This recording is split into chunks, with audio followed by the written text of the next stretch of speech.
Hey everybody, this is Alzorath and welcome to GamerFi. Today we're taking a look at Shattered Planet, a game by Kitfox Games that is a tactical turn-based game that was actually originally on mobile systems and moved over to PC, as you can see from the click-based interface. And if you watch as I move the mouse, the planet actually moves to follow it, which I find is kind of neat, but you might not see that on YouTube unless you're full resolution.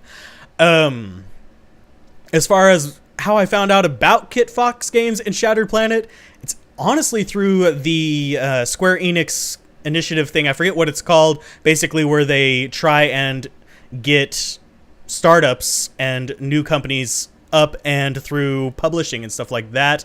I actually want to see their other game as well. I find it quite interesting too. It's more of an action-y game.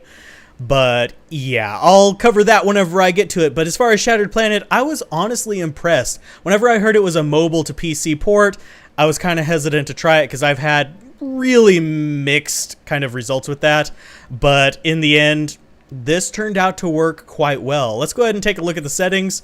Yeah, as you can see, very basic. It's fairly obvious that there isn't much that you really need to change on here. It works well on pretty much any system. This game itself, I was surprised with because at first I didn't think I was going to like it. We're going to go ahead and go in, and I'm going to go ahead and show off the ship and the gameplay, and then I'll talk about a few other things, such as possibly even some starting strategies to help you get started up. As you can see, I've actually probably unlocked a bit more than I should have. I'm only about 2 hours in, but I have unlocked the robot and the emissary, which are pretty good. This is a tactical game. As you can see by my movement around, it is very much square based. But let's go ahead and look around the ship and see what you have access to. Here you have your storage, which you have access to a variety of items. And since I have so many, I am very grateful for the sorting. It really does help out a ton. And you want to be able to keep an eye on what you've got so you don't run out of items. Because if you run out of items, the game all of a sudden gets very, very, very hard. You have two resources. Here's the main use of the orange one, which is your scrap metal. It's going to be leveling up your characters. I have focused on the assassin. I find it kind of weird that it's hard to carry over, so you kind of want to focus on one at first so you can run further into the game. You start with renegade and assassin at first. So you'll want to focus on one of them and leveling them up a whole lot so you can unlock these other guys, and then you can eventually save up enough scrap to start leveling them up as well. The crystals, however, are used for more direct purchases. You have your clone vats, which allow you to get guys. I haven't unlocked a whole lot of these. That's because I haven't been taking my clone gun with me. These are just ones that you can unlock by just going through the game and finding the right events. So those are fairly easy. Over here you have the thing called Rosa. I forget what it stands for, but it's the random item generator. Starting out, I would honestly recommend just buying the bronze item over and over until you end up not getting any new items, because the bronze will actually give you 5 resources back as you discover a new item. Anytime you discover something new for the journal or the database here, which you can click by the little DNA strand, the research level thing, you'll actually get 5 crystals back as sort of like payment for it, which means that you're getting that for free, and you can turn those into additional scrap, or you can use them yourself. I saved them for usage because, well, you'll need them, especially with how much you'll die at first in this. You can also use the crystals to get things like juice boxes, molecular vaccinations, DNA extractor, etc. from this robot guy here. And you get random little tidbits of advice from your scientific advisor here. Yeah. So let's go ahead and get into the game, and I'll show you how it plays. You have your daily events, which I've already done this one today, which is a good way to get some crystals, which are oddly enough very important. I use crystals a ton, and yeah, this is a good way to get it. You'll want to take a high stat character in there to do that. You have Explorer mode, which allows you to, well, explore a random planet. The difficulty really does vary, but it's the easiest of the bunch. And then you have the data log, which is a hard difficulty, and you have to get through it to get the reward. You have the signal, which is extremely hard, but bigger reward, and Old Blood, which is just insanely hard. I have yet to try these. I'm kind of afraid to try them because I have yet to even beat Explorer mode. I've gotten down to, I believe it was 9 or 8, which is... you have to get to, yeah, there it says right there, level 9 with scrap collected 637. That's the furthest I've gotten. The end of it, if I remember correctly, is level 10. So it's a really good way to kind of gain a bunch of resources to kind of go up. But as we go in, I've already selected my items and stuff. We'll get an incoming message, blah, blah, blah. He'll talk about various things. It's kind of random scripted things. They tend to repeat after a while, which can get a little frustrating. But this little guy is going to grow aware of me, but I'm going to go ahead and just punch the crap out of him. I have fairly decent evade, so I don't have to worry about that.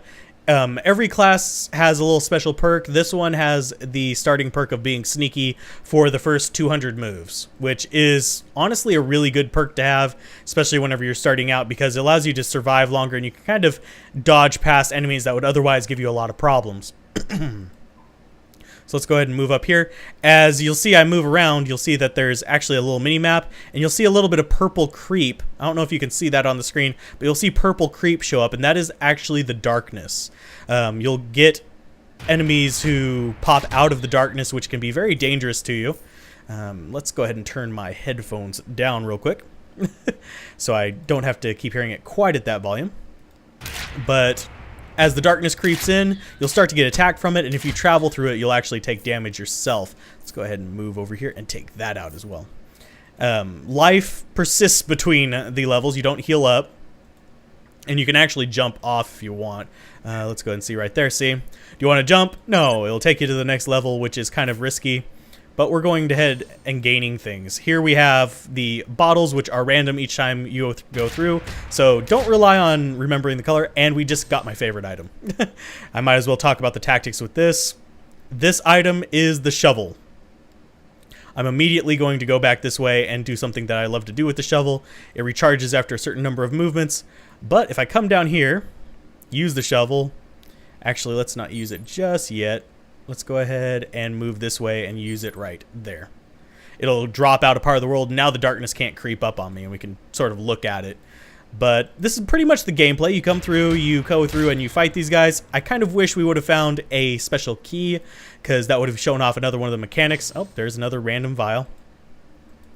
It would have shown off one of the mechanics of the special rooms. And as with all roguelikes, which this isn't entirely a roguelike, it's more like a soft roguelike, enemies only move when you move. If I show up next to one, if I can find another one, I don't think there are anymore. Nope, there aren't anymore. They won't move until I decide to move. So you can stop and kind of analyze the situation. And as you can see, because I dug that up, no more, that can't cross there. It has to have a block to cross. So I effectively stop the darkness, and it's kind of a little cheaty thing to do. I can also summon this little guardian guy, but I'm going to wait until I'm a little further down. Use the teleporter, yes. And it gives you how much you've explored, various other things. And you actually even get a status based on how you play. Let's go ahead and go onwards. Go to level 2. There are various other areas, and these guys are friendly unless you attack them. So probably don't want to attack the blue ones. The red ones, I mean not red ones, purple ones or whatever they are unfriendly. So let's go ahead and dig this out. We don't care about going back for those guys because that will serve no purpose, especially once they turn dark, because then they won't drop anything. You hear a little encounter noise whenever they see you, and then you kill them. Not exactly terribly difficult. One strategy that I do sometimes use is the use of the vials early on just to see what they do, so I can use them again later. That way I don't risk getting really far in and then trying to pop them to get out of a pinch and end up just killing myself, because there are ones that will damage you. Those are natural guys fighting each other. You'll see that happen sometimes. There's another opponent, and yeah, not too hard. Obviously I've leveled up quite a bit, so I don't have to really worry about most of these initial enemies. Let's go ahead and finish clearing this out. There's another guy. Or actually, we might even see assistance from him. Nope. He decided he wasn't going to get there in time. Aw, darn. I was really hoping to show you guys one of the special gates, because those do provide an interesting little aspect. Because if you open the special gates, there's various things behind them. Sometimes it's nothing. Sometimes you can find special shops. There's another enemy there. Let's go ahead and kill him. Let's go ahead and pop some of these. Use that, and we get an insta-heal. And anytime we see that one again, it'll show us they'll gain 65 health instantly, which is always a nice thing. Healing is very hard to come by in this game. Oh, there's a campfire. Let's see what it does. I've yet to actually see this one. This fire burns brightly, started minutes ago. It seems the builder fled. Let's go ahead and search. Whenever you do things, it'll do a stat check, and as you can see, I have a success there. And, ow, ow, it's hot, but you pull out a piece of meat from the coals. Yes. This can actually give you various stats, and that was another discovery for me. If you eat this, it'll give you +2 strength for the rest of the expedition. You could potentially save it if you're confident in getting to level 10. You could save it and put it in your inventory afterwards, but I'm going to go ahead and use it to my advantage here so we can actually kill some things. And it looks like this level is clear. These are shops, by the way. Forgot to show that off. You can buy things like the helm and mystery crates. Not going to bother doing that because, well, I don't have the money for it. You notice that I've built back up the usage on my shovel. It does have movement, how many times you can use it per move. So you really do have to keep an eye on that. Let's go ahead and use the teleporter and go on down. And this is pretty much how the game plays. It may seem kind of awkward or slow at first, but... oh, here's another random message. Usually pops in whenever you get to level 3. And it also changes tile set when you get to level 4. Oh, let's go ahead and keep... oh, we don't want to move through that darkness. Okay, we're going to grab this and then try and get the heck out of dodge, because something is going to spawn in there fairly soon. Shovel there. Bye. Oh, there's a special gate. Right next to the key, too, so we can conveniently show it off. Here is the keys that you can get. They have various different masks on it. I assume on some levels you could have more than one, in which case the different masks would mean that it only unlocks certain ones. But come over here and, ooh, I have free money. But I also run across several guys. I'm wagering that's going to be an egg spawner. Yes, it is. You can come and gather the eggs if you really want. Or you can beat this guy up, and it'll pop out another guy. Yeah. Plenty of money from him, though. So not too bad. You have to really understand how strong your character is and use items appropriately to really get through it. May spawn out the other guy pretty soon. But that's the general idea of how the game plays. As far as strategies go, I think I showed you a few of them. There's, of course, using the crystals to unlock things and get basically free items early on by showing off new kind of encyclopedia, which is what I call this thing. I don't know what you'd call this. Unlock new encyclopedia entries to get that money right back. And it's a good way to get your starter equipment up and get things moving, and it's a lot safer than just dumping all your money into random things. This is going to be a taming guy. So if I talk to him, says, the creature makes a strange chuffing noise and dodges back one step. Does it want you to follow? Sure, we'll try to follow it. See what it does. We have fairly high stats, so we can succeed fairly easily. You definitely dodge an ambush and sprint out of there. Yep. We avoided an ambush, and we got another unlock. As you can see, the darkness isn't spreading, but if we come up here next to it, we might be able to... nope. Oh, there's one. These are darkness guys, way over here on the right. He can't get to me, so it's not going to be a big problem. I might be able to get a better view from this side. But these guys don't drop anything, and they hurt pretty bad. They're not the toughest enemy in the game, but they are fairly tough. And if enemies go into the darkness, they'll actually get a buff as well. And yeah, you don't want to fight them. They will pretty much make your run not fun. So it's on its own little timer as to how many moves you can move, unless you get things like the shovel or some of these ones that explode. I don't have any explodey ones that I know of. I'm not going to test them on myself to find out just yet. But it's been about, I want to say 13, 14 minutes into this, so I figure I've given you a good idea of how the gameplay goes. I could jump off the edge, but I don't want to throw this run away. It's actually turning out pretty good. So I'm going to go ahead and call this a run. If you guys would like to see some more episodes on this, I'd be glad to show off like various strategies I have. I could even start over from scratch and show you that if you'd really like it, because I actually find the game relatively easy now that I figured it out. But that's been another episode of GamerFi. Let's show off the new, well, not new, but the next kind of area, which is the Plains kind of Rawhide Valley look. And you'll see some new enemies here as well if that guy ever gets within my view. Oh, wrong one. Where are you guys? Wow, none of the crab people are here. But there's little green crabs in here too.